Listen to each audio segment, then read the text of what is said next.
Welcome to the Thriving Leadership Academy podcast. I'm Christopher Harding, and I'm joined by my partner and colleague, Will Wilkinson. We also have two great guests with us today, Patrick Doyle and Amber Lyn. They work with women in particular around areas of abuses of power and how to help them deal with that. We're going to have a phenomenal conversation today. So glad you're joining us. Welcome, Patrick and Amber. Great to have you with us. Good to see you again. Yes.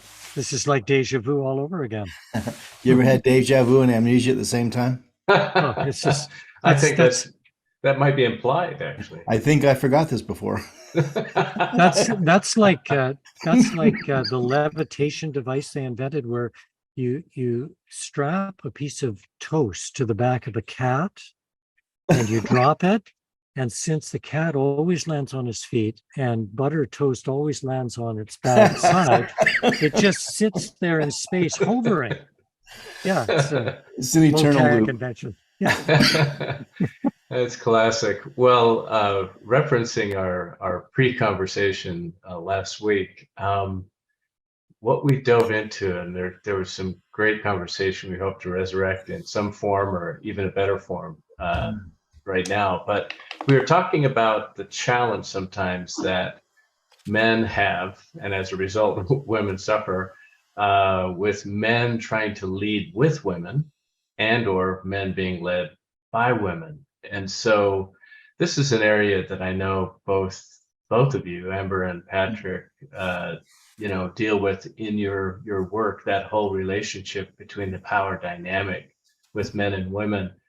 Yeah, Patrick, when you look at that especially in a workplace setting, what do you see as the challenges that are present for a lot of people? What I see all the time. So I would not separate the workplace from the relational, and I think that's a tragic mistake we make. Like it's different because it's work, but there's still people and you're still in a relationship. So generally what that does is that when there's a power structure, it reveals the biases of the people involved. And so that's the thing that you got to take things case by case, obviously, but there's an overarching belief structure within our country that's been going on for decades, longer, that men have more value than women, which is just inherently untrue.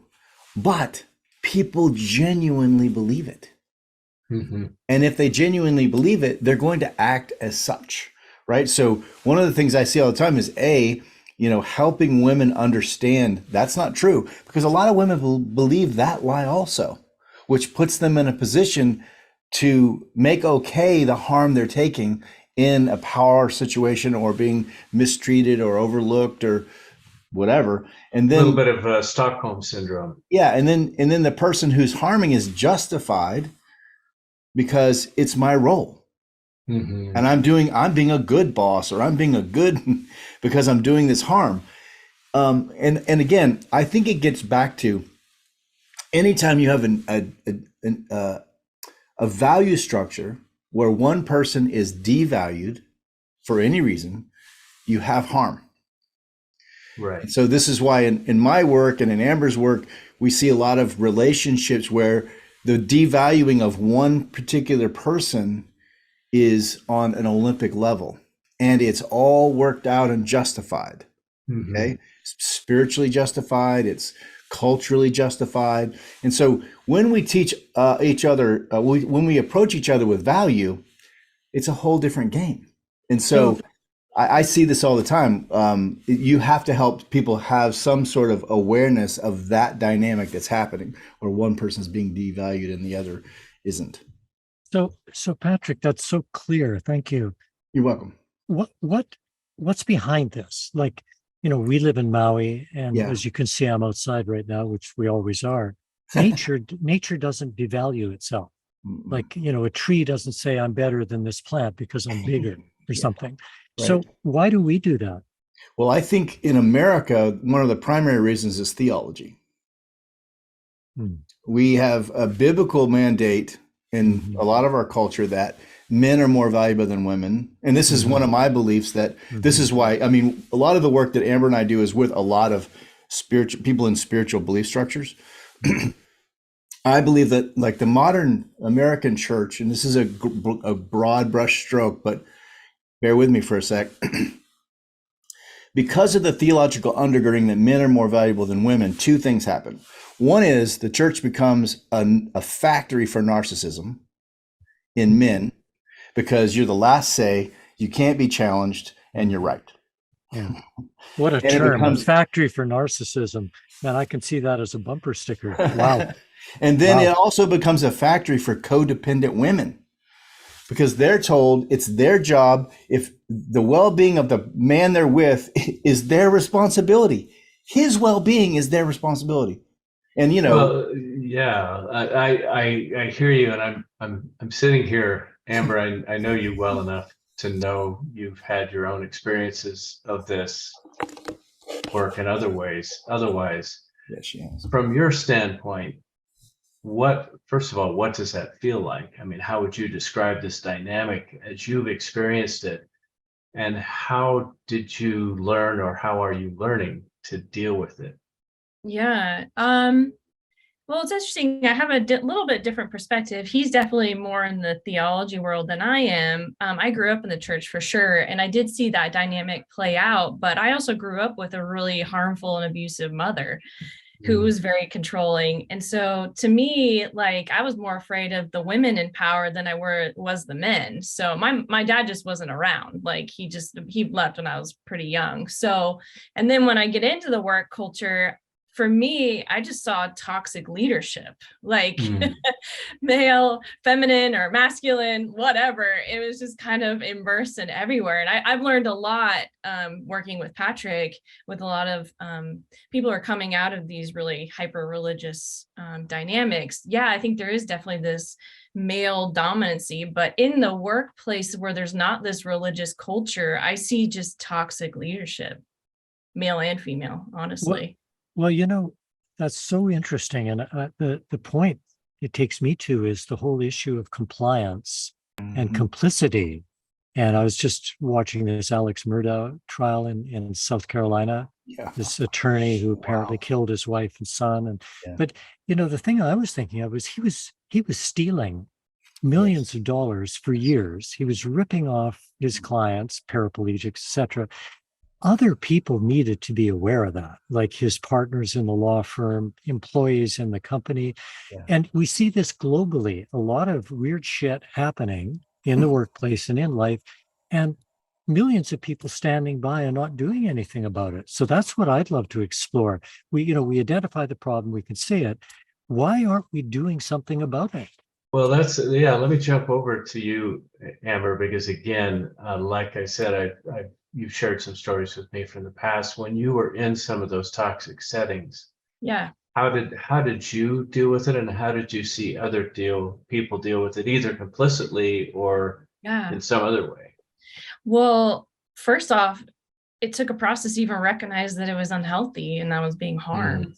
When you grow up in an environment where you're being harmed regularly, it just seems normal, and you actually resonate with those environments feel familiar.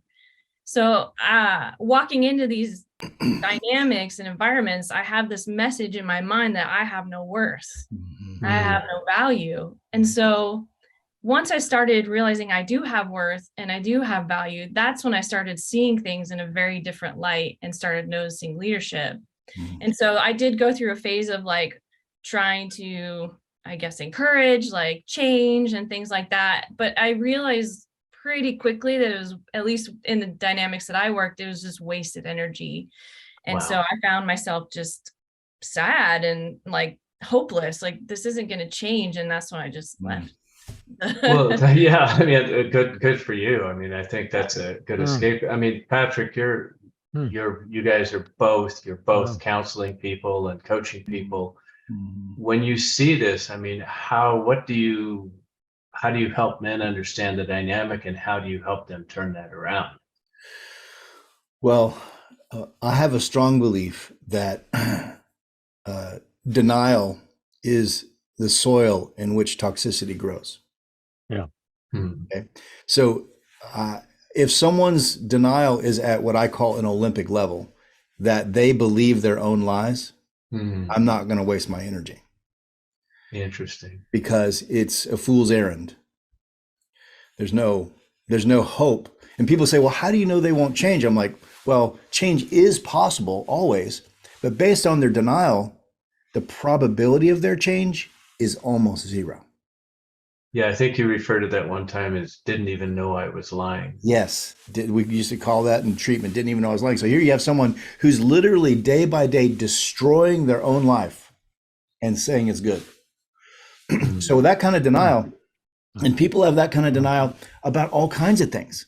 And we see it in a relational sense where someone's systematically destroying their partner and okay with it and justified and sleeping well at night, and the other person's dying. So if the person has some ability to take in information and the denial has a crack in it, I'll walk to the edge of the earth with you.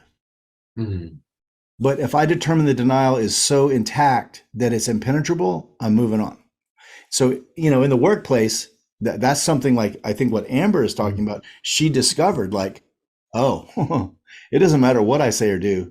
That person is not going to see it differently.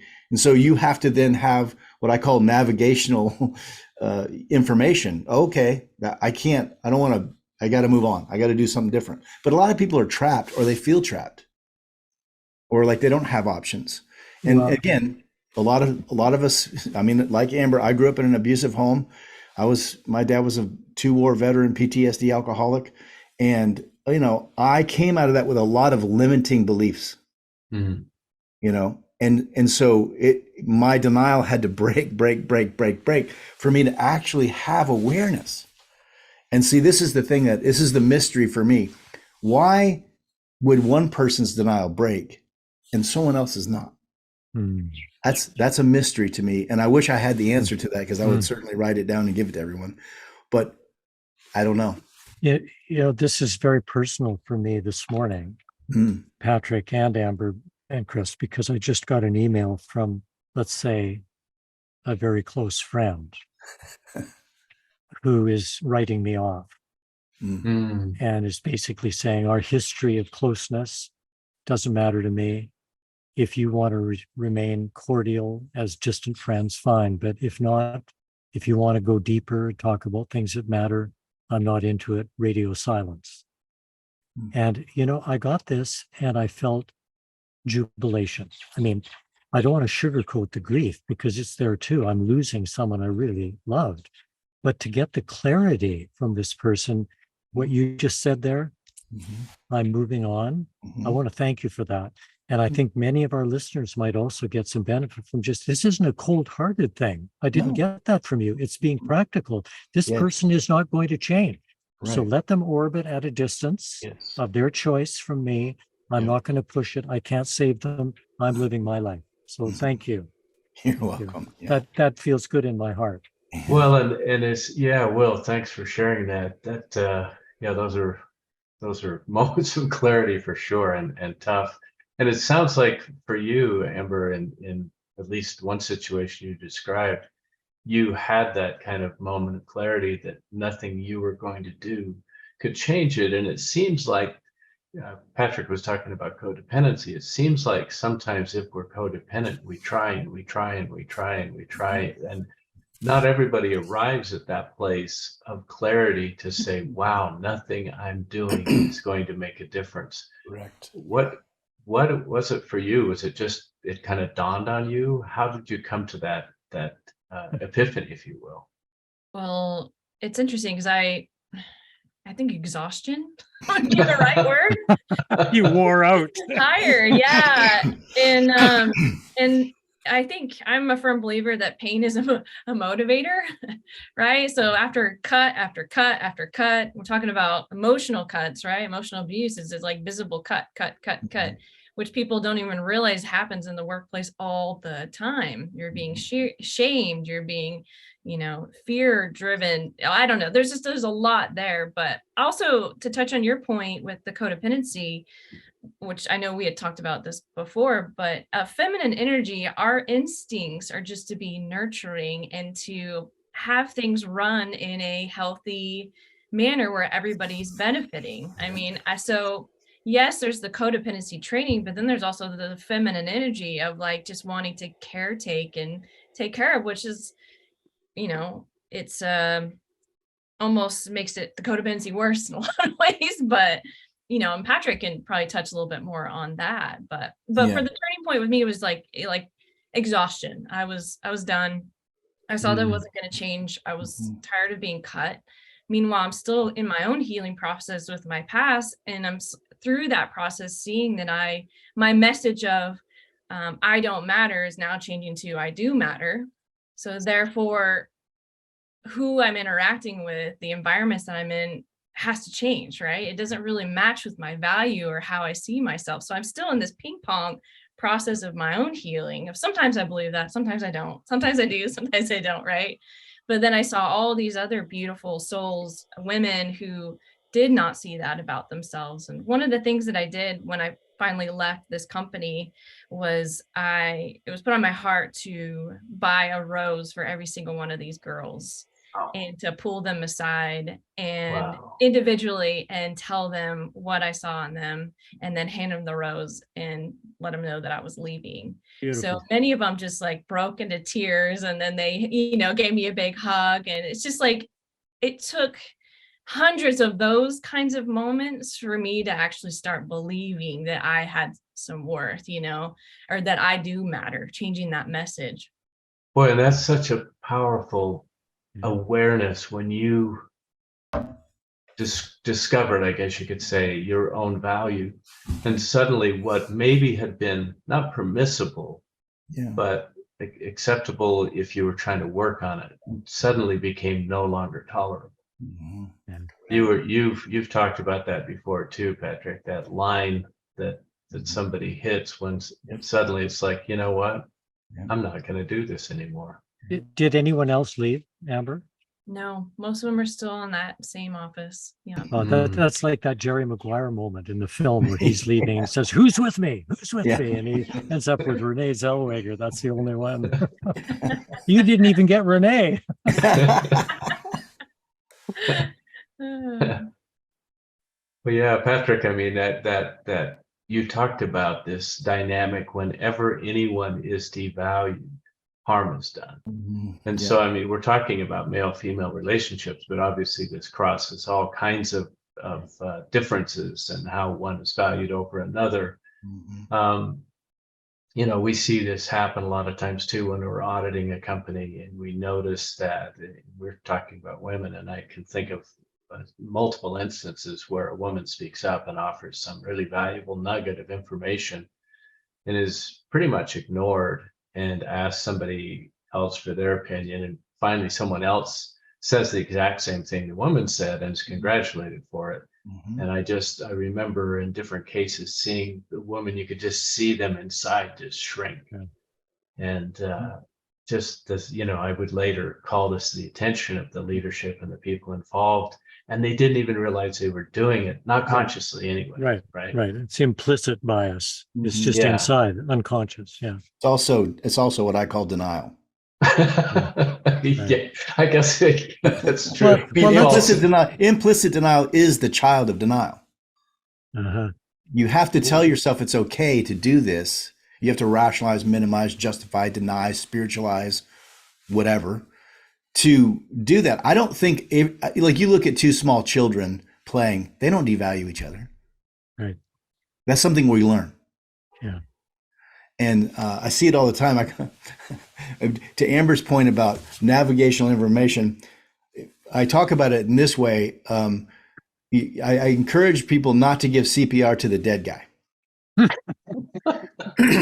So, you watch a movie and the loved one has a heart attack and is dead, and they're doing CPR, and eventually everybody's like, hey, they're dead, But the reason why that person's doing CPR isn't because they want to help. It's because they don't want to face the grief of the death. Yeah.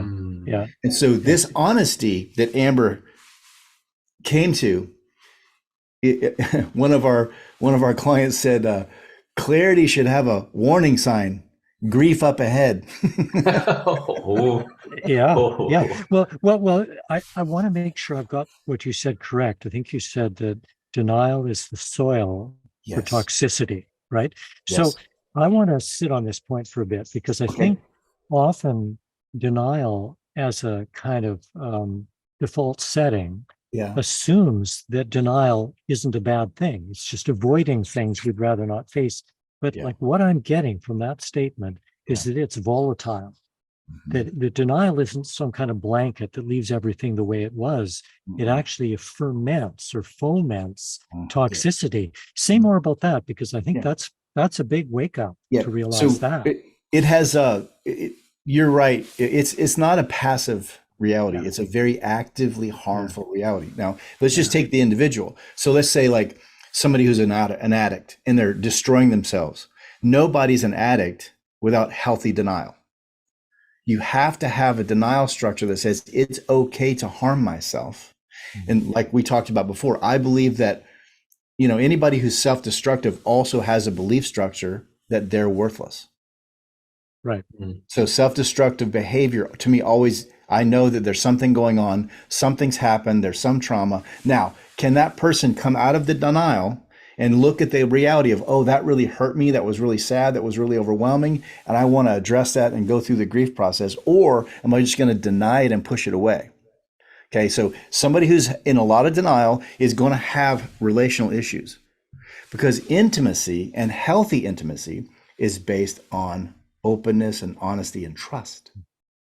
Okay, so if you have a healthy corporate culture, it's because there's safety.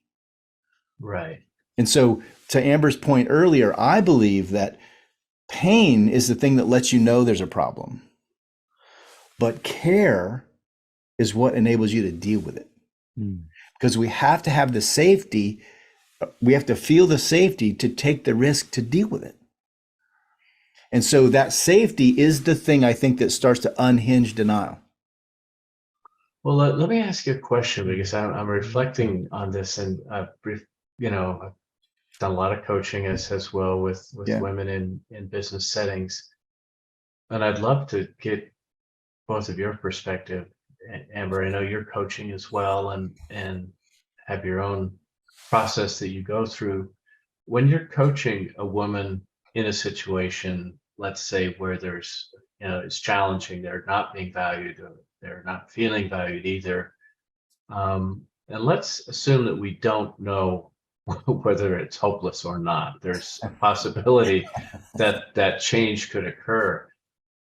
How do you go about helping women reclaim their value and actually respond to some of the things that happen in a way that's healthy? Great question. I know for me, something I've always I tell Pat a lot is I wish we had a pill for validation because it would speed this process up so The pill. so much quicker. The Yeah, pill. just take this, honestly, just validating their difficulty, the pain, and then also their beauty. I mean, what they have. They've been a lot of these women have been so demeaned and devalued for a number of reasons. Maybe it's started in childhood. A lot of times it does. I was shocked at how many women have the similar story to me of growing up with a toxic mom, like an abusive mom. I thought I was alone in that. So that's been really eye-opening. And the harm of that and how you end up in toxic relationships and then work environments that kind of just fall right into that message of like, you don't matter, you're not worth anything more.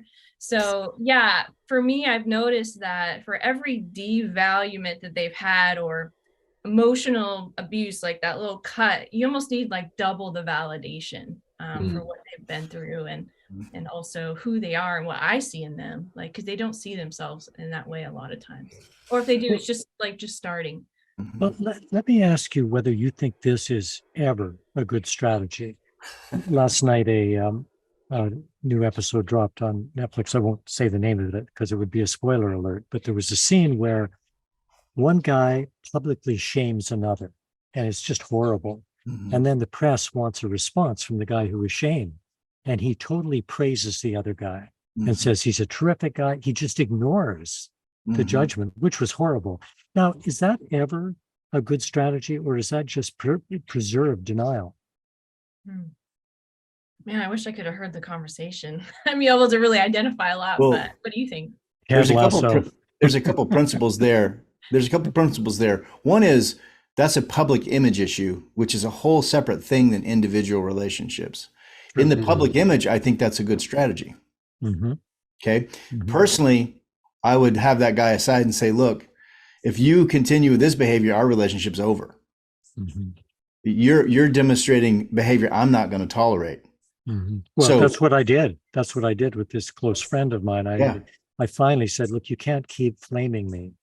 I want to talk about issues. You keep attacking me. yeah, That's not allowed. And yeah. so now he's cutting me off completely. Well, so that clarity is actually healthy. So the other thing that I see all the time is like with someone who has a devalued mindset, or they feel like they're not good enough. In our business, we call it toxic shame. Toxic shame is the belief that I'm worthless, not good enough, not worth the skin I'm printed in, inadequate, fill in the blank. So the healing of toxic shame is to appropriately assign responsibility. As my childhood grew up in an alcoholic home where dad beat me, who did I think the problem was? Yeah. He's beating me because I'm not smart enough, I'm not obedient enough, or whatever. No, he's beating me because he's a 2-war veteran PTSD alcoholic. It didn't matter who was going to be there. He was going to be doing this.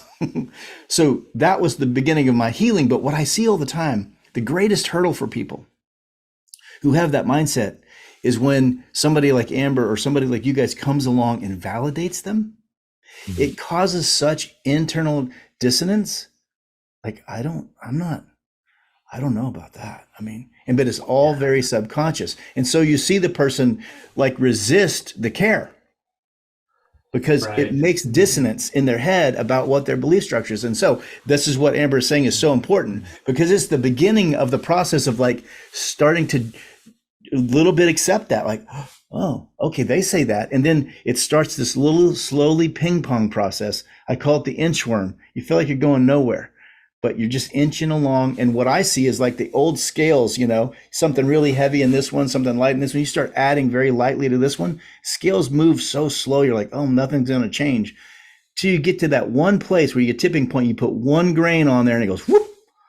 So as that value increases, you inch along and then boom, it takes off. And but the point I'm making is the dissonance that you see in people is very real.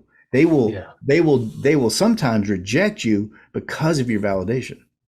Yeah, that's I'm really glad that you initiated that, the validation pill and so on, Amber, because I'm reflecting on a woman that I had the opportunity to coach, just a brilliant woman, like highly educated, genius level, and also great emotional intelligence as well. And she had been a superstar in a division in another place in the world. And she came to the U.S. Region and suddenly found herself being met with great resistance and people not accepting her ideas. And she went through just a lot of challenges, and really she was suffering from huge self-esteem loss when we first started to get together. And somehow I had the insight to do what you were saying, Amber, and just started reflecting back to her how brilliant she was, because it was easy. I could say, when you said this, or when you did that, or when you made this social media post, or this article you wrote, look how many people were not only giving you thumbs up, but were giving you like praise and comments and so on. I said, do you want to stay with this organization? And she did. She had a lot of time there. And I said, well, let's keep going until you decide that there's another alternative you'd like to take. Long story short, she arrived at that point after a number of months. As her value started to increase, it started to also show up in how she wrote articles. And pretty soon, one of the top companies in the world recruited her as the #1 person in that position in their company, and she happily left. And I watched that happen and realized that other people at her organization who'd been doing that probably were still in denial about her value. Yeah. That Well, was never going to change. Right. Or intimidated by it. Oh yeah, yeah. Well, A lot of us and at the this heart of and it. this goes back to your story, Amber, where exhausted you left, and before you left, you honored, you validated the other women who were there. I guess the question I have, is there a third pill, right? You stay in denial, suffering, maybe coming out of denial yourself, but in a toxic denial environment, or you get out of Dodge. Mhm. What do you do if you have to stay and you know you should leave? If you could like say anything or help in any way possible for those who need to stay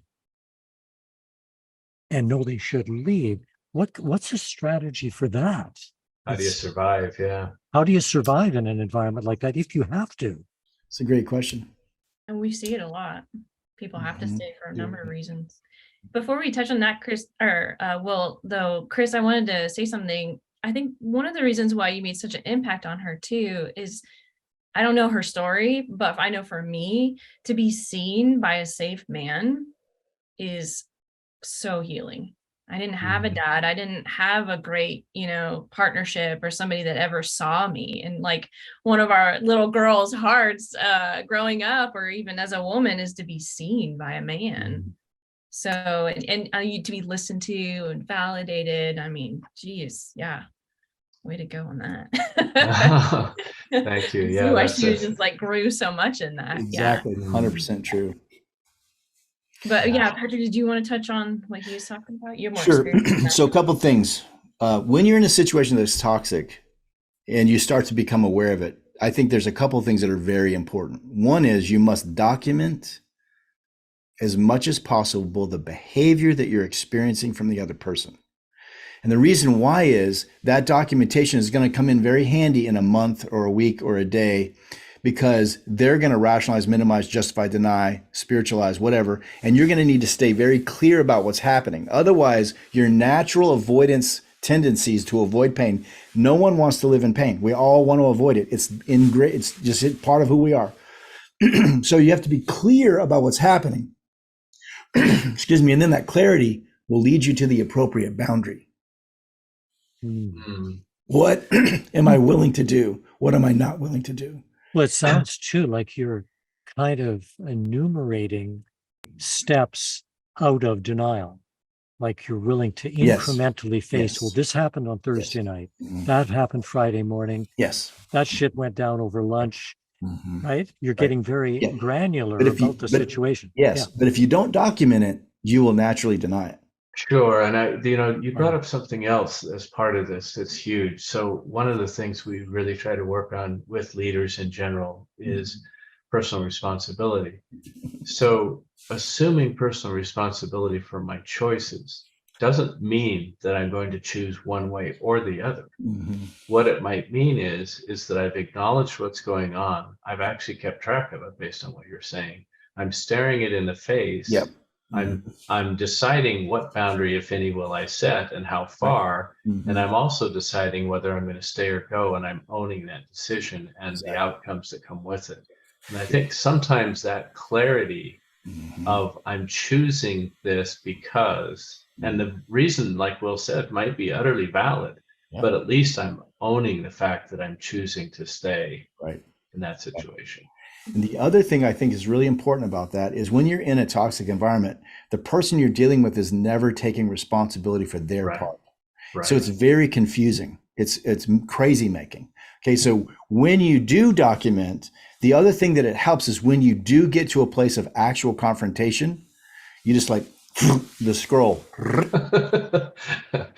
Well, it's not heated. It's not. And the other thing I always recommend to people is, please, in a toxic situation, do the confrontation in writing, because a conversation with someone who's toxic is going to be a circular process. Yeah. Right. Yeah. And so when I have it in writing, when they start to deny it or rationalize or minimize, I'm like, well, it's right here. This is the thing. So I can stay clear. Whether or not they become clear is irrelevant. Yeah. To my process. Yeah. Two points. Let me just jump real quick. Safety points, Will, and then I want to have you remember what you're saying. One, if you're going to confront somebody, you got to make sure you're in a safe setting, or you have Right. other people there if you need. You got to protect yourself. Correct. Secondly, around responsibility, when I say I take responsibility for the choice I make, I do that to gain power, not to take on blame. Those are the two things I just wanted to mention. Go ahead, Will. Sorry. Well, the same theme, and actually, as an aside, that just came up as you were speaking. We had a tragedy in Oregon years ago where a young man intervened in a conflict on a train up in Portland, I think it was. I remember, and he was stabbed and killed. This was the son of a friend of ours. And what I learned after that, and Patrick and Amber, you may have a different view, is that when you're in a situation like that, never confront the attacker. Befriend the victim.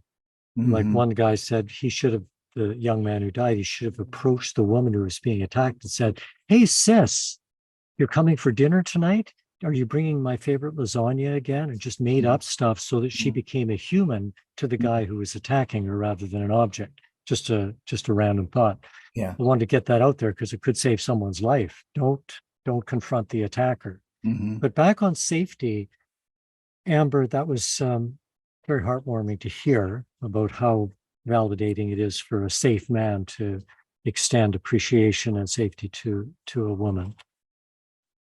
What's the hazmat suit when you're in a toxic environment and you can't get out of it? Because if you're going to survive, you can't leave, and you don't want to just stew in the denial. Even a physical toxic environment, we wear a hazmat suit. Yeah. What's the equivalent? If you're in an environment, you know you've got to get out, but you can't yet. So you got a day, you got a week, you got a year, you're planning an exit, you're there. What can you do to protect yourself while you're in a toxic environment? Great I think, question. like Patrick said, keeping your mind clear by documenting what's really going on, because you can really get brainwashed again pretty quickly. Surrounding yourself with safe people. So like for me, having a coach who understood this and then validated me, helped me to maintain my strength to keep getting out. Because that's the one thing we see a lot. And I experienced was you start seeing your value, but you have to go through this process of building enough strength to actually get out if you can, right? And that's a whole process there. And it's different for everyone, really. And it's very contextual. Is that the word you use? Yeah. So yeah, I think those are the two things that popped in my mind, is like journaling, documenting. Sometimes people voice memo and then they'll listen to themselves back, which I thought was kind of cool. I've done that too. Grief, honestly, like there's something about the tears that keeps you clear too. Sometimes you can't because of the environment. A lot of women have a difficulty being able to agree because it's not safe to do so. And then once they get out, or even men, I have men who have been clients who have been abused. Once they get out, they're able to really get into that grief at a deep level. That's kind of like, I always like want to warn them, but I'm like, maybe it'll deter them from wanting to get out. Like, you're talking about more pain when I get out. But Thanks like a lot. Patrick, but like Patrick says, at least we're in productive pain now. Yeah. Let me highlight a couple of things here. I just want to get some pages up because we're just about out of time, and I want to make sure we give people these resources to do. So let me share my screen. You've got a conference coming up in May. Yes. Which sounds super valuable. That's taking place, is it in Medford, Oregon? Is that where it's taking place? In Ashland, Oregon. Okay. So that's a fabulous thing. I just want to have people, if you want to check into that, it's patrickdoyle.life. Yep. And then also, you've got a ton of resources on here where you do some great role playing. Yep. And I just want to invite people to check that out. That's patrickdoyle.life. Correct. /blog. So some great resources there for people to be able to access.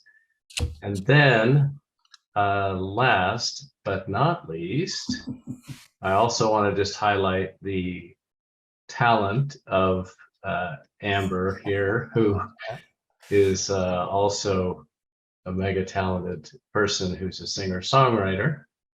And that is amberlyn.life. And you can check out her products. I am enough. What a great slogan. I'm assuming that came from all of the personal experience you've had, Amber. Yeah, well, and sometimes I need that reminder still. Being in the music industry, it is very male dominated. So it's interesting.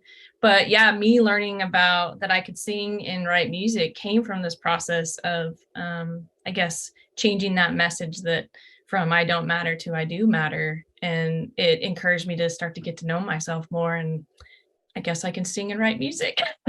Yes, you can. I I'm will still working witness in that that. process of accepting that, but and how that's been a healing outlet for other people too has been very full circle.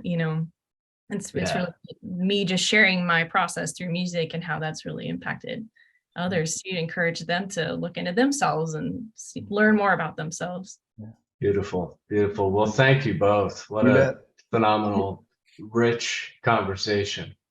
Chris, do we have time just for a 2-minute thing here at the end? I don't know. what Oh, our go time's like. ahead. If Well, it's something not, I we'll love to figure out do. something to do with it. Go for it. Well, I always love going upstream with our guests. Right. And Chris and I do a lot of visioning, and we like doing something called backcasting, which is the opposite of forecasting. So if I could invite you to go into the future 10, 20 years, whatever you like, where miraculously we've solved a lot of these issues. We've really moved the needle. A miracle has happened.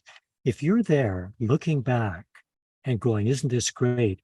What's the one thing that would have happened to contribute to a positive change?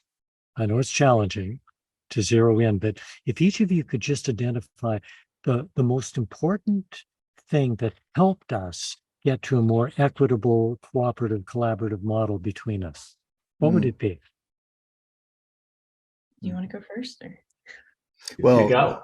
The first thing that comes to my gut instinct is that we move the needle of valuing each other in a real way, not in a systematic or a belief structure, but like changing those beliefs. But the human value structure was like the norm. And so when you see someplace like, I've been to other countries where there's abject poverty, the poverty is always the result of a lack of care. Yeah. If you cared about each other, that wouldn't happen.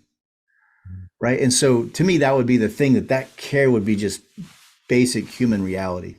Beautiful. Yeah. Amber, how about you? That's good.